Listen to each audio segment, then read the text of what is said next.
ಓಂ ಗಂ ಗಣಪತಿ ನಮಃ. ನಮಸ್ತೆ. ನಾನು ನಿಮ್ಮ ಆಚಾರ್ಯ ಬಾಲಸುಬ್ರಹ್ಮಣ್ಯಂ ಮಾಡುವ ನಮಸ್ಕಾರಗಳು.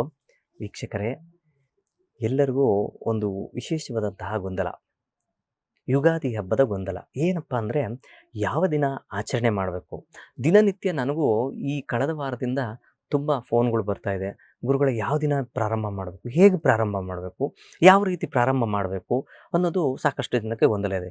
ಆ ಯುಗಾದಿ ಹಬ್ಬದ ಸಂಪೂರ್ಣ ಮಾಹಿತಿಯನ್ನು ನಾನು ಕೊಡಲಿಕ್ಕೆ ನಿಮ್ಮ ಪ್ರಯತ್ನ ಮಾಡ್ತೀನಿ. ನೋಡಿ, ಇದೇ ವಾರ ಅಂದರೆ ಈ ಮಾಸದ ಅಂದರೆ ಮಾರ್ಚ್ ತಿಂಗಳು 19ನೇ ತಾರೀಕು 2026 ಈ ದಿನ 6 ಗಂಟೆ 54 ನಿಮಿಷಕ್ಕೆ ಅಮಾವಾಸ್ಯೆ ಮುಗಿದೋಗುತ್ತೆ. ತದನಂತರ ಪ್ರಥಮವು ಪ್ರಾರಂಭವಾಗುತ್ತೆ.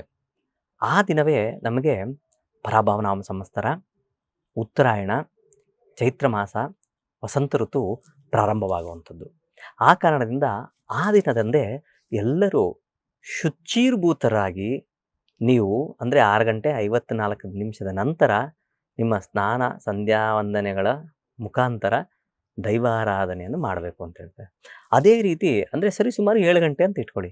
7 ಗಂಟೆಯ ನಂತರವೇ ನೀವು ತೋರಣವನ್ನು ಕಟ್ಟುವಂಥದ್ದಾಗಿರ್ಬೋದು, ಮನೆಗೆ ಒಂದು ದೇವರುಗಳಿಗೆ ಹೂವನ್ನು ಇಡುವಂಥದ್ದಾಗಿರ್ಬೋದು. ಅದೇ ರೀತಿ ನಿಮ್ಮ ಮನೆಯಲ್ಲಿ ಯಾವ ರೀತಿಯಾದಂತಹ ಹಬ್ಬದ ಅಡಿಗೆಯನ್ನು ಮಾಡಬೇಕು ಅಂದ್ಕೊಂಡಿರ್ತೀರೋ ಅದೆಲ್ಲವೂ ಸಹ ಆ 7 ಗಂಟೆಯ ನಂತರ ಮಾಡಿದ್ರೆ ತುಂಬ ಒಳ್ಳೆಯದು. ಆ 7 ಗಂಟೆಯ ಸಮಯದಲ್ಲಿ ನೀವು ಅಗ್ನಿ ಆರಂಭ ಮಾಡೋವಂಥದ್ದು, ಅಂದರೆ ನಿಮ್ಮ ಒಲೆಯನ್ನು ಹಚ್ಚುವಂಥದ್ದು ಸಹ ಅದೇ ರೀತಿ ಏನು ನಾವು ಗ್ಯಾಸ್ ಸ್ಟವ್ ಅಂತ ಇಟ್ಟಿರ್ತೀವಿ, ಆ ಸ್ಟವ್ಗಳಿಗೆ ಒಂದೆರಡು ಹೂವು ಇಟ್ಟು ಅರಿಶಿನ ಕುಂಕುಮ ಇಟ್ಟು ಪೂಜೆ ಮಾಡಿ ತದನಂತರ ಸಿಹಿ ಪದಾರ್ಥವನ್ನು ಮಾಡೋವಂಥದ್ದು ಮಾಡಿದ್ರೆ ಖಂಡಿತ ಒಳ್ಳೆಯದಾಗುತ್ತೆ. ಇನ್ನು ಬೇವು ಬೆಲ್ಲದ ವಿಚಾರಕ್ಕೆ ಬಂದರೆ ತುಂಬ ಅದ್ಭುತವಾದಂತಹ ವಿಚಾರವನ್ನು ಋಷಿಮುನಿಗಳು ತಿಳಿಸ್ಕೊಟ್ಟಿದ್ದಾರೆ.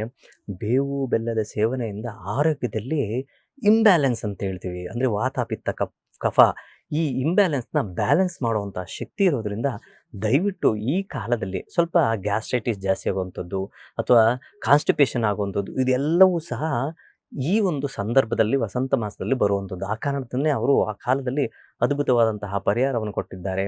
ಬೇವು ಬೆಲ್ಲವನ್ನು ಸೇವನೆ ಮಾಡಿದ್ರೆ ವಾತಾಪಿತ್ತ ಕಫವೂ ಸಹ ಬ್ಯಾಲೆನ್ಸ್ ಆಗುತ್ತೆ. ಆ ಕಾರಣದಿಂದ ಈ ಯುಗಾದಿ ಹಬ್ಬ ಎಲ್ಲರಿಗೂ ಶುಭವಾಗಲಿ, ಎಲ್ಲರ ಮನಸ್ಸು ಮನೆಯು ಬೆಳಗಲಿ, ಎಲ್ಲರಿಗೂ ಆಯುಷ್ಯು ಆರೋಗ್ಯ ಸಂಪತ್ತು ನೆಮ್ಮದಿ ದಯಪಾಲಿಸಲಿ ಅಂತ ಪರಮಾತ್ಮನಲ್ಲಿ ಬೇಡ್ಕೊತೀನಿ.